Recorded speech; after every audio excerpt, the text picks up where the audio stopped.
How's it going, everyone? Mask here, and I'm excited to share with you part 2 of my 2-part series on how to farm Ishizu. This is going to be the optimized version of the build. If you got the cards, if you have the glossy points to pull it off, this deck is definitely going to outperform the budget version. I really hope you watch the budget version video as well. If you haven't, there's definitely going to be a card up top here that'll send you that way. But yeah, this is the version of the deck that I personally use to farm. It's going to be your most optimized non-union attack option for farming Ishizu, guys. So without further ado, let's just check it out. So we're going to jump back into the deck builder and take this from what I want to call the lowest common denominator. This is the easiest, quickest way to throw the deck together and see how we can start modifying this deck to work better. Immediately, like I said to you guys, and you can do this in progression. For every extra Magician's Circle you have, take out a Raimai. Magician's Circle outperforms Raimai absolutely because Magician's Circle has the hidden bonus of immediately removing one of Ishizu's threats. The second you activate Magician's Circle, you perform one of Ishizu's tribute summons, and those are the only things that actually threaten Unhappy Girl. It's her tribute summons. The combos she can pull off with them. So immediately I have them, so I'm going to throw in 3 Magician Circles. Now we're running 3, 6, 7 cards that are going to help us draw Unhappy Girl on our opening hand. And I don't need the Fusion Summon. I really don't. We have the Glossy. We don't need that bonus 400 or 500 points. If you pull off a Magician Circle, you get your special summon anyway. That Fusion is in there for the 400 points it gives us alone. Now that being said, Blue Eyes is so easy to summon, and one Blue Eyes gets you the tribute points, and it gets you the prismatic points. We all have that prismatic Blue Eyes, so I throw that back in. Nice to have. It will clear room on the field for your Piranha by dropping your 3 Unhappy Girls down to 2. Mind you, you really should never put 3 on if you don't have to. Now at this point, we have 2 cards left because I got rid of the Fusion. Now what I would suggest you guys to do is take a snapshot of this deck as it is. You have 2 options to play with these last 2 cards. You add 1 Raimi in, maybe you can add 2 Raimais, in, and or you add in another defensive card. If you have another Curse of Anubis, you could add a second one of those. It's going to take priority in this sense. Curse of Anubis shuts the whole field down. 0 threats. But if you don't have another Curse of Anubis, as like I don't, I'm not 100% sure if it's one of those cards we can only attain one of, similar to Windstorm. I don't believe so. I would have to look into that. But you would run a trap card whose name is currently escaping me. The one that flips sorcerers upside down. The art on it is very unique, though. I'll notice it on a quick pass through. Here it is. Ready for intercepting. So I would throw in... and at this point, it's a balance. If you find you're not drawing in a Happy Girl, Raimai, or Magician Circle in your opening hand, add a 3rd Raimai in. If you find you are always drawing an Unhappy Girl, but once or twice Ishizu's dropped her combo on you, and you did not draw a defensive card yet and have that set up on the field to protect yourself, maybe you want to throw a 4th defensive card in and stick at the 7 methods of pulling Unhappy Girl. So currently we have running 8 methods to pull Unhappy Girl, which is tons. You really, you're almost guaranteed for that opening hand on Happy Girl. If you're not, you're having extremely bad luck. But like I said, if you're having the bad luck, throw in a 3rd. We can't really give it more than 9, but 9 definitely should be enough. But this is what I'm going to call the more optimized version of the deck. And I will throw that back on the screen here. This is going to be an exact match of the deck I have on screen now. Perfect. And I'll go ahead and run it with this one again. This is going to be without the Fusion, less of a budget version, obviously. We're running with a triple Magician Circle, and although this is the one I run personally, this is my most polished version of the farm, I want to call it.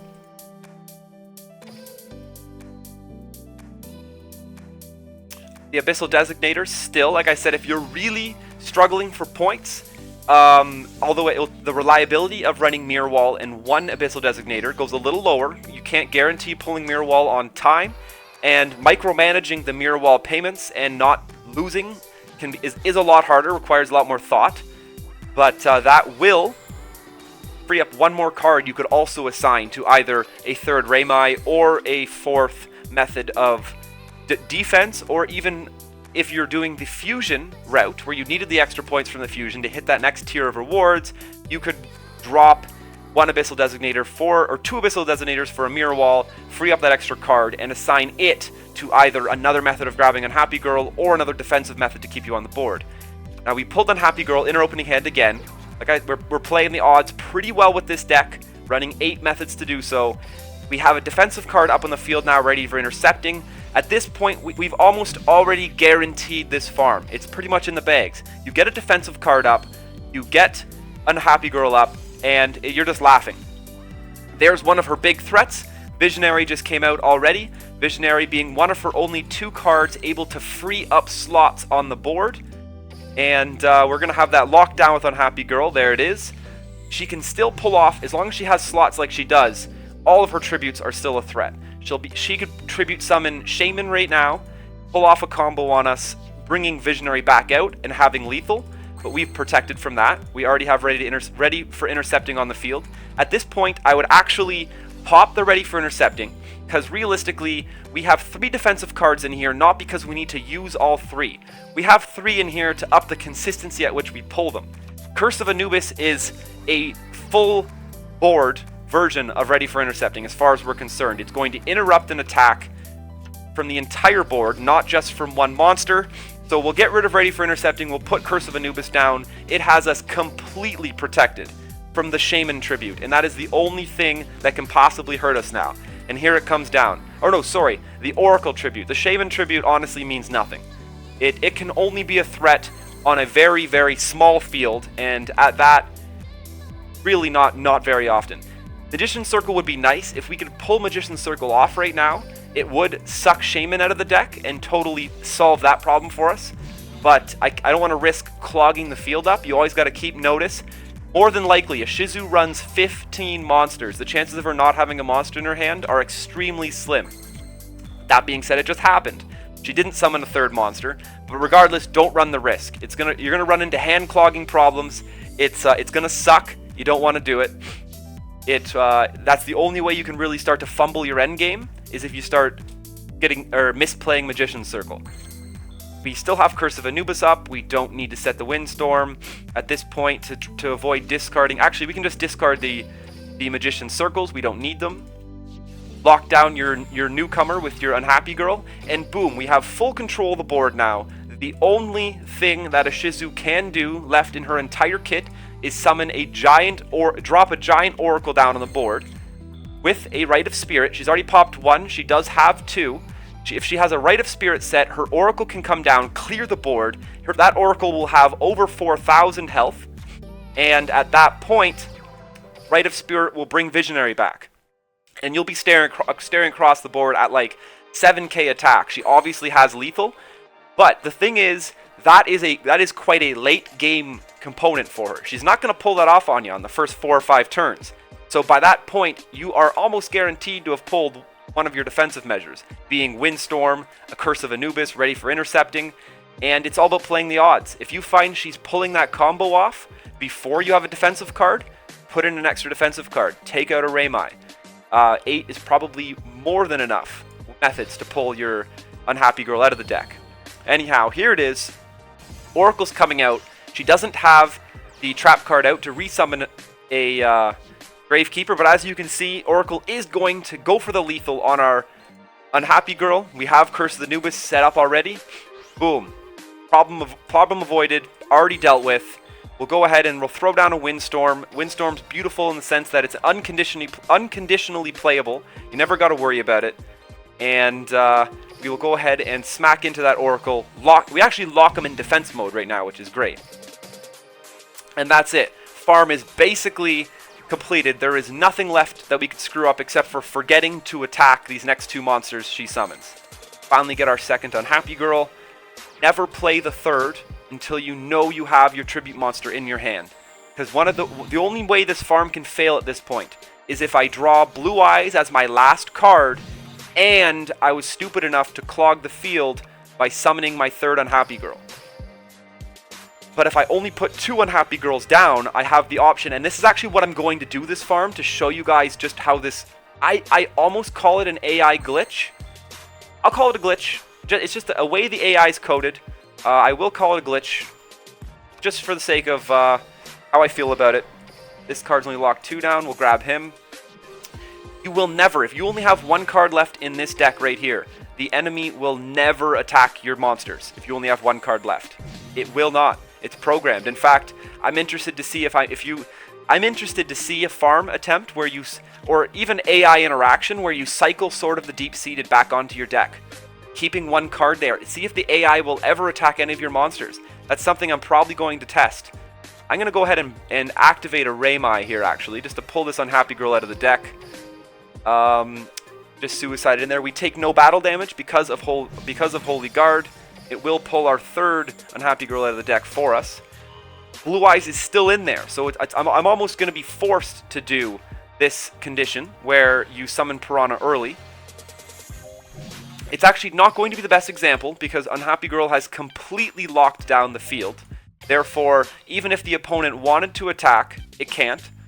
So it's not going to be the best example of how this farm can work. But I'm going to go ahead and kind of have a choice now. The field is locked, so at this point it wouldn't make a difference. But what I'm telling you guys, and I swear on everything that I farm for, at least in the Legendary Duelists, I heard that the Bakura, who was released with obviously a specialized AI, did attack on your second last turn when he had lethal. All of our current Legendary Duelists will never do that. I'll see if I can get an opportunity to show you guys that in a later example, but for now I'll just do how you're supposed to. The second you have your Blue Eyes, you know you're safe. Play your 3rd Unhappy Girl. Then you're going to tribute Blue Eyes over 2 of them. Make sure your new Unhappy Girl is 1, and the other one left has maintained the field lock. Actually, I could have showed you guys there by tributing both the field lock Unhappy Girls, and we would not have gotten attacked because we have 1 card left. At this point, you want to always make sure your Rising Energy is set. It's your second last turn. I set it as soon as I get it to always make sure I never forget, but I have had a couple misplays where I don't pull that off. And our last turn is something we've seen many times. You're just going to summon Piranha, pop whatever your defensive spell is left. They're all unconditional. You have many ways to play them all. You're going to go ahead, pop it, free up space, if that was something you needed to do. We had Abyssal Designator down. We could have played that anyway. Actually, a big thing I forgot to do here, and I threw away 500 points on this farm. So I hope it'll make at least enough of a point of it that you guys will remember. We need to start using our Abyssal Designators the second we know all threats are accounted for. So we'll go through the graveyard, and I'll just quickly go over the threats. You know, it's pretty obvious. So once she has performed her Visionary Summon, or Visionary Tribute Summon and the Oracle Tribute Summon, they've both been done, and the field is full. At that point, Ishizu can absolutely no longer manipulate the board, clearing it. So at that point, you are safe to drop your life points down to 3,000. Use 1 Abyssal Designator. You need to do it. That's going to lock in your comeback victory. And then the last thing is if she performs her Shaman Summon, that's her last tribute, the only way she has of freeing up the ability to attack out from under the grasp of Unhappy Girl. Once that Shaman's also done, 1, 2, 3, use all of your Abyssal Designators. Free up the room, free up your board, free up your hand, get it out of the way. You've guaranteed the low life, you've guaranteed the comeback victory at that point. And with the field open, don't forget to Secret Pass to the Treasures your Piranha first. I've definitely messed up a solid 4 or 5 farms over the course of my attempts forgetting to do that. And of course, Rising Energy, you're going to discard something you don't need. Always keeping in mind we need to carry something we don't need to the end. Part of micromanaging, setting parts of your end game that aren't going to clog up your board. There is absolutely room to do so on this deck, especially if you remember to use 1 Abyssal Designator early, and all of them that you can at the appropriate time. We're going to hit our last Roku off on Oracle. There will absolutely always be an Oracle or a Visionary on the board to end the game off. I've never seen it not end that way. Typically we avoid speeding up the game with draw, because we don't want her to bottom deck Visionary and or Oracle. But your Roku targets is going to be one of her big monsters on her side of the board and your Blue Eyes, or your Meteor Bee Dragon if you're running the last version of the deck we just showed. And this will finish it off. And we'll see what kind of score. So this is going to be less in the score department than the last deck, I believe. The last deck we added the Fusion Summon, and also remember we threw away Comeback Victory. We only got Dual Victory, so this is 500 points less than I normally would have scored. So this would have scored me 9,200. I am scoring 1,200 in the Prismatic Glossy department. Without the event, this was going to score me 8,200. And that's what I mean about optimizing. Because I've obtained the Glossies and Prismatics required to pull this off, this deck, I'm able to run this version of this deck. And it's more consistent. We've packed it. We're able to take away from cards we're running specifically for the sense of getting extra score. The Fusion Summon that doesn't actually need to be there. They are only for the score boost. You can instead try to run a Ritual Summon. Tribute out your Blue Eyes.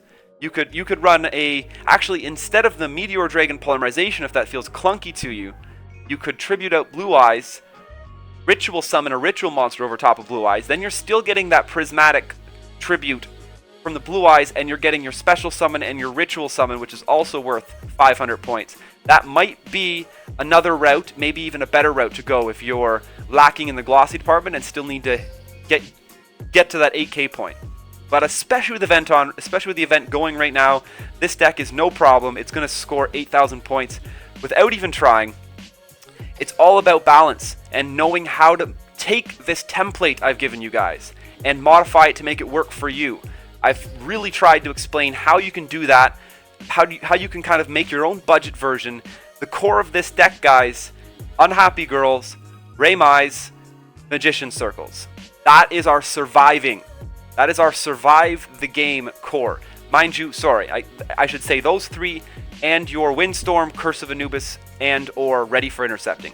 That's our survive the game core. The end game of this is Piranha, your Blue Eyes, your two Rokus, Secret Path to the Treasures, and Rising Energy. It's a 6-card end game, which is a beautiful end game, easy to juggle. We are typically carrying, because of the way Unhappy Girl works, we have to carry the 1, 2, 3 Abyssal Designators for a while until we get the Unhappy Girl lockdown, which happens fairly quickly. And if you have a defensive card down as well, if you have a defensive card like Windstorm or Curse of Anubis, you can afford to pop that first Abyssal Designator the second you have a defensive card available to free up that extra slot, bringing us back down to 8. 8, no problem. 8 cards, you got 6 in hand, 2 set on the field, and your defensive card on the field. You're not clogged, you're good. And the second you have that defensive card, it's the only... So 9 cards is good. You can hold 6, set 3. Now, the second you have that defensive card, you're simply going to activate an Abyssal Designator, put that defensive card down. You're still then you have 8 cards left that you're trying to carry to the end of the game, 8 slots. And that is literally the worst case scenario. I mean, you're drawing this deck, and the first 9 cards you draw are end game requirements. Well, for starters, you're probably just going to lose because you've hit that lottery pick in the sense that we're probably not going to get a Happy Girl out. But one part of these deck building I always make sure is our hand clogged? Are we trying to take too many cards to the end of this match more than we can? And that's automatically going to fail us in the sense of trying to complete the farm.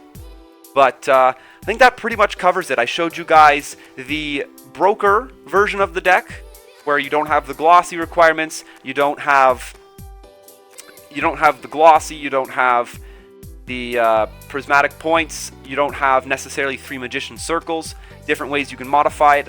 Of course, these Abyssal Designators, I'm only running them because they're glossy. You can prioritize Abyssal Designator on any card, and honestly, a trick that I learned is just search the number 1000.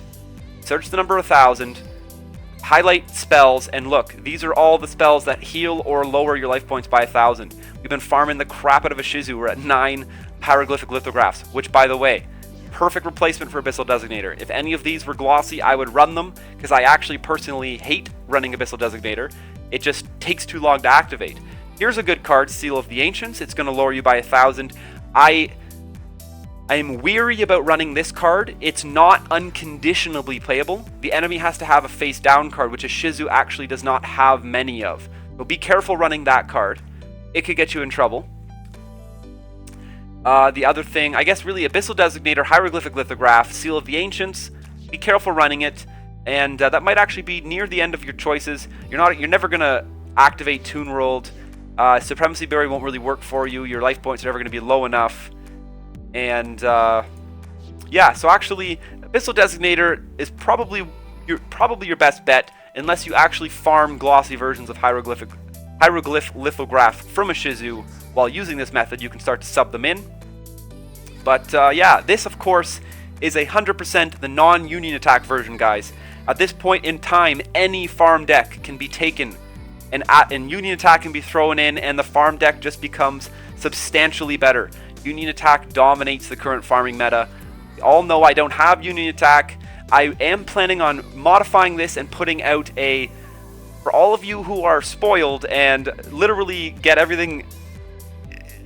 the easiest farms you could ever want, Union Attack version. I will put that out. I have someone who helps me with those videos.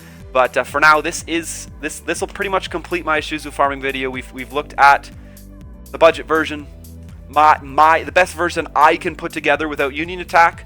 Union Attack's going to allow us to basically even further optimize this deck. We probably could easily throw in our third Reimai and even probably a fourth defensive measure. Either another Intercepting or another Curse of Anubis, and this deck would look even nicer. Of course, getting that 1,000 bonus points from effect damage makes Union Attack deck just too easy. But thanks for watching, guys. I hope you are sticking around and smashing that subscribe button for more videos coming out. We're going to complete our Legendary Duelist farming series. We're making it all the way around the circle. Every time I try to introduce a new deck, these decks are also not always Duelist specific. A lot of them can be used around the clock, and I will pretty much just say this is my most optimized deck for this character. One thing I always enjoy doing as well is just pointing out the strengths, weaknesses, and things you have to worry about for each specific Legendary Duelist as we progress through. But yeah, come check us out on the stream, guys. Twitch.tv/MasKScarin. We have a lot of fun there. Facebook and Twitter are going to let you know when we're going live, give you updates on everything. Check that out as well. But most importantly, do not forget, stay classy.